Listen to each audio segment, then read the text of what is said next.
زلزلہ انگیز اور فراست ایمانی کا جس جدوجہد کے ساتھ اور قربانی کے ساتھ جو نمونہ پیش کیا ہے، اور ان سب کے صحرا، کیونکہ کسی بھی پروگرام کا کامیابی کا صحرا کسی نہ کسی کے سر جاتا ہے، تو اس پروگرام کے کامیابی کا صحرا حضرت مولانا مطیع الرحمن صاحب قاسمی دامت فیوزکم ناظم اعلیٰ مدرسہ تعلیم قرآن و سنت کو جاتا ہے۔ اگر آپ ان کی قربانیوں کو دیکھ لیں گے تو آپ ان کی ایک آواز پر ہمیشہ لبیک کہنے کے لیے تیار رہیں۔ اس لیے آپ کا بھی کوئی کمال نہیں ہے، یا آپ کو یہ نہیں ہونا چاہیے کہ ہم اپنے بچے کی خوشی کے لیے، اپنے بچے کے مستقبل کے لیے ایک دن قربانی دیں گے۔ وہی بچے کامیابی کی زینت بنتے ہیں جن کے والدین اپنی قربانیوں کے نتیجے میں ان کو بڑا کرتے ہیں اور ہر طرح کی ممکن کوشش کرتے ہیں کہ ان کی تعلیمی رہائشی انتظام کر کے اپنے آپ کو کھپاتے ہیں۔ انشاءاللہ ان کے لڑکے دنیا کے اندر بھی کامیاب ہوتے ہیں اور آخرت کے اندر بھی کامیاب ہوتے ہیں۔ تعلیم کے حوالے سے مجھے کچھ نہیں کہنا، اس لیے کہ جتنی بچیوں نے جتنے بھی باقی کے ساتھ باتیں کہی ہیں، تعلیم کا کسی بھی گوشے کو انہوں نے نہیں چھوڑا۔ میں یہ سمجھتا ہوں کہ اتنے قلیل وقت میں اور اتنی چھوٹی چھوٹی طالبات اتنا جرأت مندانہ قدم کیسے اٹھایا؟ کہاں سے وہ جذبہ ان کے دلوں میں پیدا ہوا؟ کس نے روحانی فضا ان کے دلوں میں پیوست کیا؟ تو یہاں کے مدرسین اور یہاں کے ذمہ داروں کی محنت اور کاوش کا نتیجہ ہے۔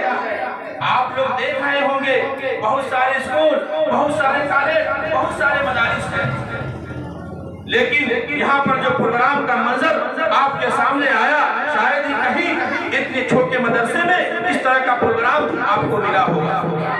میں دعویٰ تو نہیں کر سکتا، لیکن امید ضرور کرتا ہوں۔ جیسا کہ دارالعلوم دیوبند کے اندر ایک مدرسہ کھلا، ایک درخت کے نیچے کھلا، وہاں کے لوگوں نے مولانا قاسم نانوتوی رحمۃ اللہ علیہ سے کہا کہ کیا مسجد الگ بنائی جائے؟ مولانا قاسم نانوتوی رحمۃ اللہ علیہ نے کہا کہ نہیں،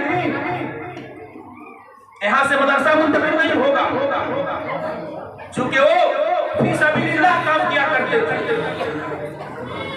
ان کے دل میں یہ بات تھی کہ ایک وقت آئے گا کہ مدرسہ یہاں سے نہیں جائے گا، ایک مسجد نہیں بنے گی، کئی مسجد بنے گی۔ اور الحمدللہ دارالعلوم دیوبند کے اندر یہی نظام آج بھی قائم ہے، ایک مسجد قائم نہیں ہے، مختلف مدارس کا قیام مدرسہ کے گراؤنڈ کے اندر عمل میں آیا ہے۔ تو میں یہ سمجھتا ہوں کہ اسی کا ایک ادنا خادم حضرت مولانا مطیع الرحمن قاسمی ہے، جس کے دلوں میں وہی ولولہ، وہی جوش، وہی جذبہ، وہی ایمانی فراست ایمانی باقی ہے۔ انشاءاللہ یہ ایسی جگہ ہے جو پسماندہ ہے دینی اعتبار سے۔ مسلمانوں کا حال یہاں کا کیا ہے؟ ایمانی اعتبار سے، دینی اعتبار سے، اخلاقی اعتبار سے، سیاسی اعتبار سے کیا ہے؟ بالکل نچلے پائیدار پر۔ لیکن اللہ اور قدرت کو کچھ اور ہی منظور تھا کہ حضرت والا کے دست مبارک سے یہاں سے ایک ایسی بنیاد قائم کرانا تھا جہاں سے دین کی فضا ہموار ہو۔ جناب محمد رسول اللہ صلی اللہ علیہ وسلم نے جس طریقے سے مردوں کے لیے تعلیم کو لازمی قرار دیا، اسی طریقے سے عورتوں کو بھی تعلیم کو لازمی قرار دیا۔ چونکہ تعلیم کے بغیر انسان گنگا ہے، بہرا ہے۔ تعلیم کیا ہے؟ انسان کو بولنا سکھاتا ہے، اور سب سے بنیادی چیز یہ ہے کہ اپنے رب سے رشتہ جوڑنے کا بہترین عملی شکل۔ اس لیے بڑی مبارکبادی کے مستحق ہیں حضرت مولانا مطیع الرحمن قاسمی۔ انشاءاللہ عنقریب ایک پروگرام ہوگا جس میں مدرسے کی بنیاد ڈالی جائے گی۔ تاریخ کی تعین میں نہیں کروں گا، لیکن اس بات کا علم مجھے ہے اور یقیناً آپ لوگوں کی دعائیں شامل حال رہی اور حضرت کی کوشش کا نتیجہ رہے گا، تو انشاءاللہ ایک دارالعلوم یہاں بھی کھلے گا۔ اور اس کی شاخ چمپارن نہیں بلکہ پورے ہندوستان میں پھیلے گا۔ اس لیے کہ آپ اپنے لیے نہیں سوچتے ہیں اور آپ کی ذمہ داری ہے آپ اپنی سوچ کو عام کریے، یتیموں کے کفالت کا نظام بنائیے، انشاءاللہ آسمان سے اللہ فیصلے کرے گا اور اللہ تعالیٰ آسمان سے نعمت کو اتارے گا۔ انگریز کے مقابلے میں جب اس وقت انگریز نے اعلان کیا تھا کہ آؤ ہم تمہیں فری میں کھانا دیں گے، فری میں تعلیم دیں گے، تو ان کے پاس اسباب و وسائل موجود تھے، لیکن مولانا کو دل کو بڑی افسوس ہوا کہ جن کے آباء و اجداد اس انگریز کو ختم کرنے کے لیے اپنی جان کو جان نہیں سمجھا، ہر قسم کی قربانی کو قبول کیا، اور آج انہی کی اولاد ان کی تعلیم گاہوں میں جائے گی نہیں۔ یہ ایمانی کیفیت اس بات کی اجازت نہیں دیتی کہ جس کے آباء و اجداد اس کے دشمنی میں اپنے آپ کو ختم کر دیا اور اسی کی اولاد اس کے ساتھ جا کر اپنے ایمان کا سودا کرے۔ اس وقت ایک مرد مجاہد کھڑا ہوتا ہے، مولانا قاسم نانوتوی رحمۃ اللہ علیہ، اور اللہ کے بھروسے پر یہ اعلان کرتا ہے کہ آؤ ہم فری میں کھانا دیں گے، فری میں تعلیم دیں گے، فری میں کتاب دیں گے اور وظیفہ بھی دیں گے۔ انشاءاللہ اگر اللہ تعالیٰ نے یہ وسائل مدرسہ تعلیم القرآن و سنت بنات کو دیا، یہاں بھی وہ نظام قائم ہوگا جو دارالدیوبند کے اندر تھا۔ یہ سلسلہ کوئی نیا سلسلہ نہیں ہے، یہ بہت قدیم سلسلہ ہے، اور اس سلسلے کا تعلق جناب محمد رسول اللہ صلی اللہ علیہ وسلم سے ملتا ہے۔ 1400 برس پہلے صحابہ کس کے شاگرد تھے؟ انہیں اس وقت بھی کھجوریں کھلائی جاتی تھی، حدیث پڑھائی جاتی تھی اور آب زمزم پلایا جاتا تھا۔ آؤ ہمارے مدرسے میں یہ اعلان ہے، یہ نعرہ ہے مولانا عبد الرحمان قاسمی کا کہ آؤ ہمارے مدرسے میں ہم تمہیں حدیث بھی پڑھائیں گے اور کھجور بھی کھلائیں گے اور آب زمزم بھی پلائیں گے، جس طریقے سے اصحاب صفوہ کے شاگردوں کے ساتھ ہوتا تھا۔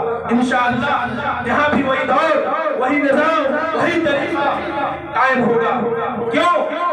اس لیے کہ جس کے دل وسیع ہوتے ہیں اور جس کا دل دوسروں کی غموں کے لیے تیار رہتا ہے، اللہ تعالیٰ آسمان سے اسباب کو تیار کرتا ہے۔ اس لیے آپ لوگ بھی مبارکبادی کے مستحق ہیں اور مولانا عبد الرحمان قاسمی بھی مبارکبادی کے مستحق ہیں، اور الحمدللہ یہاں کے معلمات جو 24 گھنٹہ میں جانتا ہوں کہ کتنی مشقتیں برداشت کرتی ہیں، نہ ان کو نیند آتی ہے نہ سو پاتی ہے، صرف بچوں کی محبت میں، بچوں کو زندگی کے سنوارنے کے چکر میں اپنی زندگیاں تباہ کر رہی ہے۔ وہ تباہی نہیں ہے بلکہ سنت رسول اللہ کا وہ مبارک عمل ہے۔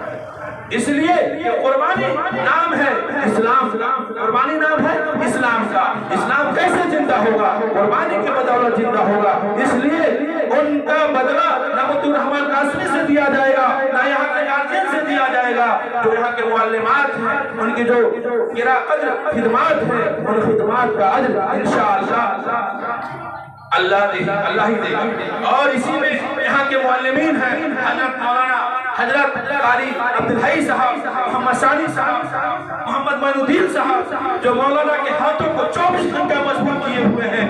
انشاءاللہ ان کے لیے بھی آپ دعا کریں کہ اللہ تعالیٰ ان کو صحت و یابی عطا فرمائے، اور جب تک زندہ رہیں مدرسے کے محبت میں اپنے آپ کو غرق کیے رہیں، جس طریقے سے امام ابو حنیفہ رحمۃ اللہ علیہ اللہ کی محبت میں ہمیشہ مستغرق رہا کرتے تھے، توحید کی دنیا میں مستغرق رہا کرتے تھے۔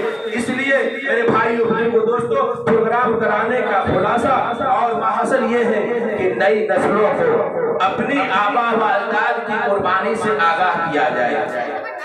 دو راستے ہوتے ہیں، ایک عام راستہ ہوتا ہے اور ایک خاص راستہ ہوتا ہے۔ اگر آپ عام راستے پر چلنا چھوڑ دیں گے تو ایک وے ہو جائے گا، وہ راستہ مر جاتا ہے، اور جو راستہ نہیں چلتا ہے لیکن لوگ اس پر چلنا شروع کر دیتے ہیں وہ عام راستہ ہو جاتا ہے۔ اسی لیے جو قوم اپنے آباء و اجداد کی تاریخ کو بھلا دیتی ہے وہ قوم اپنے مستقبل کا صحیح انتخاب نہیں کر سکتی۔ اس لیے یہ تاریخ ملے گی کہاں؟ کسی یونیورسٹی میں نہیں ملے گی، کسی کالج میں نہیں ملے گا، کسی اسکول میں نہیں ملے گا، یہی گوریا نصیب پر بیٹھ کر دن رات آپ آپ کے بچوں کو پڑھاتے ہیں یہی دینی درسگاہوں سے ملے گا.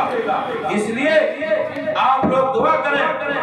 پروگرام کا خلاصہ یہی تھا کہ آنے والے نسلوں کو, پرانی نسلوں کو اور آنے والے نسلوں کو جو ہمارے آبا و اجداد نے قربانیاں دی ہے اس کو پیش کیا جائے.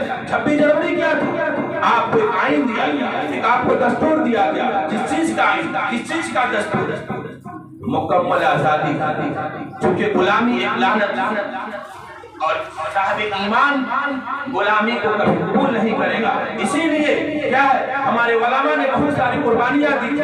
خلاصہ یہ نکلا کہ 26 جنوری نے جات پات برادری دھرم سب سے اٹھ کر ایک آپ کو آئین دیا, آپ کو پوری آزادی دیا. اور اس ملک, پوری دنیا میں سب سے بڑا جمہوری ملک ہندوستان ہے. اور سب سے بڑا قانون, سب سے بڑا آئین اس کا بھی ہے کہ ادنا سے بھی آدمی کو یہ قانون حاصل ہے کہ اپنے علم کے بدولت وہ IAS بن سکتا ہے, ڈاکٹر بن سکتا ہے. آپ جات برادری کے نام پر, کسی کو چھوا چھات کے نام پر آپ سماج سے الگ نہیں کر سکتے. سب کو یہ سماج نے کیا اختیار دیا ہے. لیکن افسوس کی بات یہ ہے کہ چند عناصر پسند طاقتیں اس کو ختم کرنا چاہتی ہے اور پھر اسی دلدل میں لے کر جھونکنا چاہتی ہے جو انگریز چاہتے تھے کہ آپ کو غلامی کے زنجیروں میں جکڑے رہیں. وہی کام آج RSS, بجرنگ دل, شیو سینا اور جو سیکولر نہیں ہیں وہ کام کر رہے ہیں. اس لیے میرے بھائیو بزرگوں دوستو, آپ حضرات سے گزارش ہے جہاں تک ہو سکے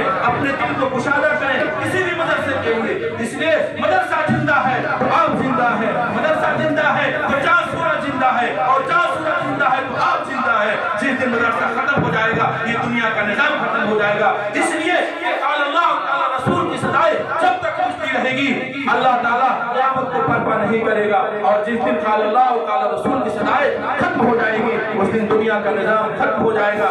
2 سال 11 مہینہ 18 دن میں یہ سمینان آپ کو ملا. کس بات کا سمینان ملا؟ جو ہمارے اکابر کا خواب تھا, ہمارے مدارس پر کوئی پابندی نہ ہو, ہمارے خانقاہوں پر کوئی پابندی نہ ہو, ہمارے مزارات پر کوئی پابندی نہ ہو, ہمارے مساجد پر کوئی پابندی نہ ہو. ہر طرح سے کیا ہے, دینی مذہبی آزادی کے ساتھ ہم یہاں رہ سکیں, کام کر سکیں.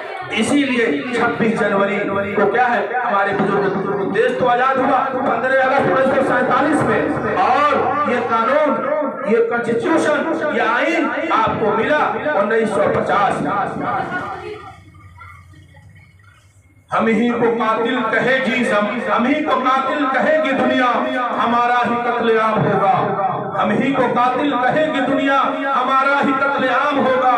ہم ہی کنویں کھودتے پھریں گے, ہم ہی کنویں کھودتے پھریں گے, ہم ہی پہ پانی حرام ہوگا. اگر یہی ذہنیت رہی تو کیا لگتا ہے اس صدی میں نہ کوئی عبدالحمید ہوگا نہ کوئی کلام ہوگا. وآخر دعوانا الحمدللہ رب العالمین. حضرت والا دعا فرمائیں اور پروگرام کا اختتام کریں.